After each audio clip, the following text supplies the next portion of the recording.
একজন তিনি করে দেবেন, এবং সেটা কেন তিনি করে দিচ্ছেন? মমতা ব্যানার্জি ভালোবাসা থেকে কিন্তু এই মসজিদ করে দিচ্ছে না। কেন দিচ্ছে? রাম মন্দির করা হয়েছে, তাহলে সংখ্যালঘুরা খেপে যাবে। তাহলে রাজনীতির স্বার্থে এবং ভোটের স্বার্থে কিন্তু উনি এই মসজিদটা করবেন, এবং ওটা করে দেবেন, এটা করে দেবেন। মধ্যে যে মূর্তি আছে, সেই মূর্তির মধ্যে সত্যি সত্যি ঈশ্বরের প্রাণ প্রতিষ্ঠা হয়ে আছে। সেখানে গেলে মানুষের গা ঝমঝম করে। তাহলে সেখানের মাহাত্ম্য আর এখানে একটা মন্দির তৈরি করা, এখানে সেম একটা মন্দির তৈরি করার কি মাহাত্ম্য কি সমান? তাহলে এটা জগন্নাথ মন্দিরের মাহাত্ম্য হারিয়ে গেল।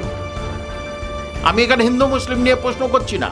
তাহলে জগন্নাথ মন্দিরের যে মাহাত্ম্য, যে পবিত্রতা, সেটা নষ্ট হয়ে গেল। জগন্নাথ মন্দির তৈরি করেছি বলে আমি আবার এই মুসলমানের স্বার্থে, মুসলমানদের ভালোবাসা পাওয়ার জন্য আমি আবার এই বাবরি মসজিদ করবো, এরকম স্টাইলের একটা মসজিদ করব, এটা নেহাত রাজনৈতিক ছক্কা মারা ছাড়া আর কিছু নয়।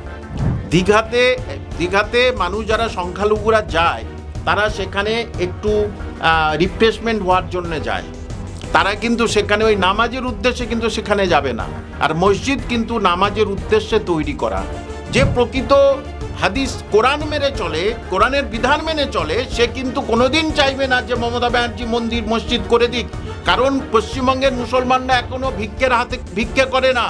মন্দির আর মসজিদ কেন হয়? মন্দির আর মসজিদে আল্লাহ এবং ঈশ্বরকে উপাসনা করার জন্যে। দীঘায় জগন্নাথ মন্দির হলো, অক্ষয় তৃতীয়ার শুভ লগ্নে প্রাণ প্রতিষ্ঠা হয়েছে। তৃণমূল কংগ্রেসেরই আমরা দেখেছিলাম তহা সিদ্দিকী, তিনি কিন্তু দাবি করেছিলেন মসজিদ করার। সরকারি টাকায় মন্দির তৈরি হলো, এবার কি সরকারি টাকায় মসজিদ তৈরি করা উচিত? কি মনে করেন? দেখুন, আমি সবার আগে বলি আমি একজন ভারতীয়, তারপরে বাঙালি, সবার শেষে আমি একজন সংখ্যালঘু মুসলমান। সেই হিসাবে যদি বলি, তহা সিদ্দিকীর এই কথাটা মানে বিবেচনাহীন কথা।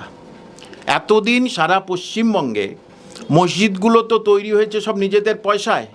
তাহলে সেখানে তারা নামাজ পড়ে, সেখানে আল্লাহর উপাসনা করে সবচেয়ে বেশি মনের শান্তি, কারণ এটা আমরা পয়সা দিয়ে করেছি, তার প্রতি একটা যত্ন থাকে। আর লোক একজন তিনি করে দেবেন, এবং সেটা কেন তিনি করে দিচ্ছেন? মমতা ব্যানার্জি ভালোবাসা থেকে কিন্তু এই মসজিদ করে দিচ্ছে না। কেন দিচ্ছে? রাম মন্দির করা হয়েছে, তাহলে সংখ্যালঘুরা খেপে যাবে। তাহলে রাজনীতির স্বার্থে এবং ভোটের স্বার্থে কিন্তু উনি এই মসজিদটা করবেন, এবং ওটা করে দেবেন, এটা করে দেবেন। কিন্তু বলুন তো, দীঘাতে মানুষ যারা সংখ্যালঘুরা যায়, তারা সেখানে একটু রিফ্রেশমেন্ট হওয়ার জন্য যায়। তারা কিন্তু সেখানে ওই নামাজের উদ্দেশ্যে কিন্তু সেখানে যাবে না। আর মসজিদ কিন্তু নামাজের উদ্দেশ্যে তৈরি করা, উপাসনা করার জন্যই মসজিদ তৈরি করা। এখন ওখানে মসজিদে কে নামাজ পড়বে? সবসময় খাঁ খাঁ করবে আর কি। করলে তো আর এই ছোটোখাটো মসজিদ করবে না, বিশাল বড় বাবরি মসজিদ স্টাইলের করবে আর কি। অ্যাকচুয়ালি উনি এই হিন্দুত্ব এখন করছে, কিছুদিন পরে বাবরি মসজিদ নিয়ে ওই মুসলিম প্রেম এটা দেখাবে। এই করতে করতে প্র্যাকটিক্যালি মাঝখান থেকে দুর্নীতিটা না নিরাপদ জায়গায় চলে যাচ্ছে। এবং এই যে এত টাকা দিয়ে ওইটা খরচা, মন্দির করলেন, এর আগে মন্দির করেছেন, মসজিদ তৈরি করবেন আবার নতুন করে, সে করুক, কোনো অসুবিধা নেই, করতে পারেন। কিন্তু আমি রাম মন্দির, আমি কি ওটা মন্দির, জগন্নাথ মন্দির তৈরি করেছি বলে আমি আবার এই মুসলমানের স্বার্থে, মুসলমানদের ভালোবাসা পাওয়ার জন্য আমি আবার এই বাবরি মসজিদ করবো, এরকম স্টাইলের একটা মসজিদ করব, এটা নেহাত রাজনৈতিক ছক্কা মারা ছাড়া আর কিছু নয়। কিন্তু মুসলমানরা সেটা বুঝে গেছে যে এটা তারা ছক্কার বদলে ফক্কা পাবে, কিছুই পাবে না। এটার করার পিছনে দেখুন, এতে এত নজর দিচ্ছে, মনটা ঘরাতে কি বলুন তো, রাজ্যে শিল্প নেই, শিক্ষার অবস্থা এই, এবং চাকরি নেই 2016 থেকে। মানুষেরকে ধর্মের দিকে নিয়ে যাওয়া হচ্ছে, তোমরা ওই দিকে মত্ত থাকো, তাহলে মাঝখান থেকে এই যে দুর্নীতি, এগুলো কিন্তু মানুষ ভুলে যাবে। মেন কথা কিন্তু এটাই, আর অন্য কোনো কথা নেই। এটা আরেকটা কথা আমি এখানে বলি, যে পুরীর যে জগন্নাথ মন্দিরে তার যে মাহাত্ম্য, তার মধ্যে যে মূর্তি আছে, সেই মূর্তির মধ্যে সত্যি সত্যি ঈশ্বরের প্রাণ প্রতিষ্ঠা হয়ে আছে। সেখানে গেলে মানুষের গা ঝমঝম করে। তাহলে সেখানের মাহাত্ম্য আর এখানে একটা মন্দির তৈরি করা, এখানে সেম একটা মন্দির তৈরি করার কি মাহাত্ম্য কি সমান? আমি তো মনে করি না কোনোদিন মাহাত্ম্য। একটা আপনার দক্ষিণেশ্বরের মন্দির, আবার যদি তো উনি নতুন করে একটা দক্ষিণেশ্বরের মন্দির তৈরি করেন, মাহাত্ম্য কি একই থাকবে? নিশ্চিত না। রাজনৈতিক উদ্দেশ্য প্রণোদিতভাবে এই মসজিদ করেছে, এই মন্দিরটা করেছে একেবারেই। এবং একটা কথা আপনাকে জিজ্ঞেস করছি, যে পুরীর মন্দিরে মুসলিমদের ঢুকতে দেন না, সেটা নিয়ম সেখানকার, তার জন্য আমার অন্য কিছু নেই, কারণ ঢুকতে দেন সেটা সেখানকার নিয়ম। ইন্দিরা গান্ধীকে ঢুকতে দেননি।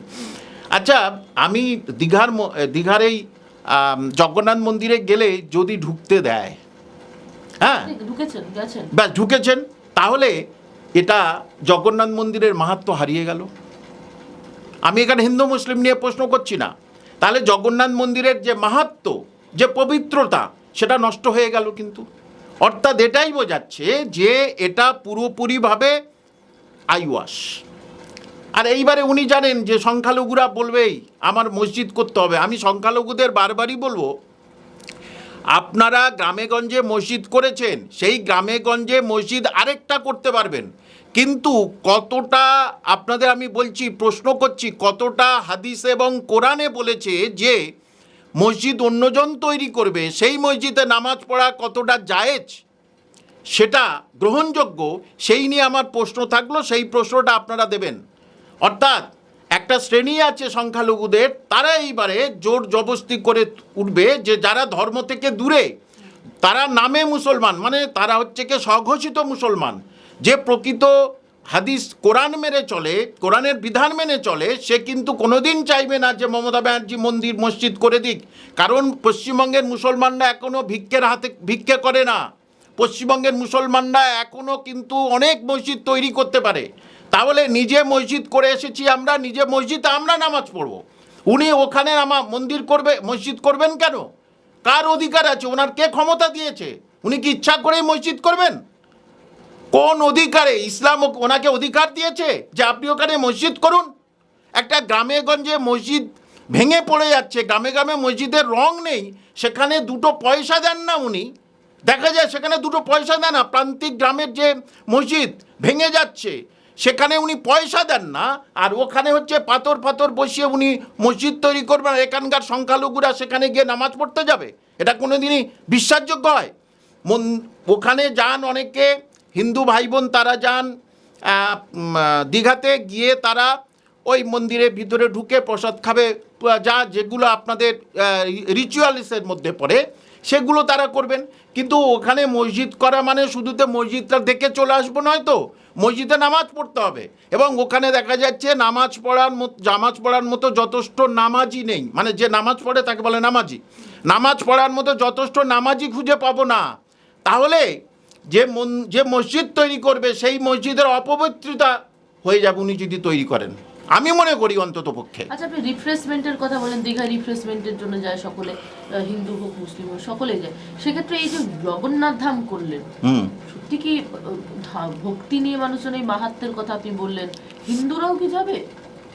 দেখুন, হিন্দুরা বেশ কিছু হিন্দু তারা যেতেই পারে, মানে এমনি যাবে, মন্দির যাবে মানে কি জাস্ট দেখবো আর কি, বুঝতে পারেন, জাস্ট একটা দেখবো। আমি কোথাও বেড়াতে গেলাম, সেখানে যিনি বললেন এইটা এই মন্দির, আমি জাস্ট উপর থেকে দেখলাম।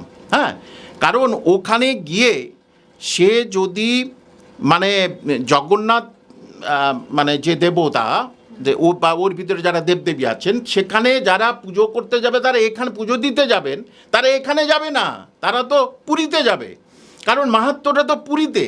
সুতরাং এটা হিন্দু ভাই বোন যারা, একটা দর্শনীয় স্থান, এটা কোনোদিনই আমি বলবো না যে সেই, না একেবারে না, ধর্মীয় সেই দেবদেবীর যে প্রতিষ্ঠা, প্রাণ প্রতিষ্ঠা প্রকৃত অর্থে, হ্যাঁ, সেইটা কিন্তু এখানে হলো না বলে আমি মনে করি। কারণ এটা দীঘা এটা করেছে, চলো দূর থেকে একটু দেখে আসি। ঠিক দীঘা দেখি, বাবরি মসজিদটা দেখিনি, বাবরি মসজিদটা কেমন করেছে একটু দেখি, হিন্দু ভাই বোনরা তারা বলবে দেখি বাবরি মসজিদটা কেমন করেছে। এক জায়গায় বেড়াতে গেলে যেমন হয়, মন্দির আর মসজিদ কেন হয়? মন্দির আর মসজিদে আল্লাহ এবং ঈশ্বরকে উপাসনা করার জন্যে, সেখানে গিয়ে মন প্রাণ সব কিছু সঁপে দিয়ে, সব কিছু ছেড়ে দিয়ে, মন প্রাণ সঁপে দিয়ে সেখানে কান্নাকাটি করতে হয় দেবদেবী ঈশ্বর এবং আল্লাহর কাছে। তা যারা ওখানে বেড়াতে যাবেন, আমি তো বললাম রিফ্রেশমেন্টের জন্য যাবেন, হ্যাঁ, নতুন কেউ বিয়ে করেছে যাচ্ছে, এমনি কেউ বেড়াতে যাচ্ছে, তাহলে তারা কি ওখানে গিয়ে সত্যি সত্যি মন থেকে ধার্মিক হতে পারবে? নিশ্চয়ই হতে পারবে না। সুতরাং এটা একটা গিমিক। তার কারণ হচ্ছে কি, এই যে আপনার বললাম যে শিল্প, এগুলো তো সেখানে একেবারে নেই, শিল্প নেই, সংস্কৃতি নেই, কোনো কিছু নেই, চাকরি বাকরি নেই, এগুলোর প্রতি নজর নেই। টাকা খরচা করছে ওখানে, কিন্তু এগুলোর প্রতি নজর তো দিতে হবে না, এগুলোর প্রতি কোনো নজর নেই। বাংলা হান্টের আরো খবর দেখতে নজর রাখুন। বাংলা খবর মানেই বাংলা হান্ট।